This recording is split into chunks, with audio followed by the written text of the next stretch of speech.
অনেকেই কমেন্ট করেন আফা আমি ফুল ভিডিও দেখতাম চাই তোমার কুকিং ভিডিও ফুল ভিডিও আমি সব সময় কই ইউটিউব চ্যানেলে তো সুভাষ ব্লগ ইউটিউব এখানে আমি 3 কেজি মাংস রাঁধছি অনেকে জানি আইয়া কমেন্ট দিবা এখানে 2 কেজি 1 কেজি বড় হান্ডির মধ্যে রান্ধাম অনেক সময় ক্যামেরার মধ্যে আয় না কি ফুল ভিডিও দেখো হইলে ইউটিউব চ্যানেলে আমি তৈ কতখান মাংস কতখান মশলা ওটা দেই আর কি যারা আমার ভিডিও দেখতে বালা পাইন তারা লাগে হইলাম যারা বালা খাও না এগুলো হইল একবারে মাইন করি না তো আজকে গরু মাংসরে আলু দিয়ে রান্ধাম দেখতেও পাররা আর সুন্দর কইরা বালাটিনে গরু মাংসর লগে আলুরে কষাইমো ও যত বেশি কষাইবা অত বেশি মজা আর টমেটো দিলাম 2টা একটা অপশনাল যদি সাউনা না দিলে ওইব গ্রিন পেপার টমেটো বাসার থাকলে আমি দেই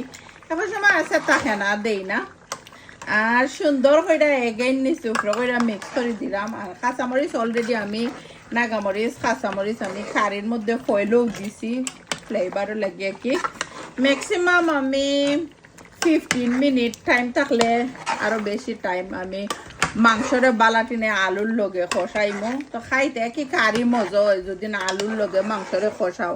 আনা কষাইয়া রানলে কারিটা হিলা মজা হয় না জেলা কি কষাইয়া রানলে মজা হয়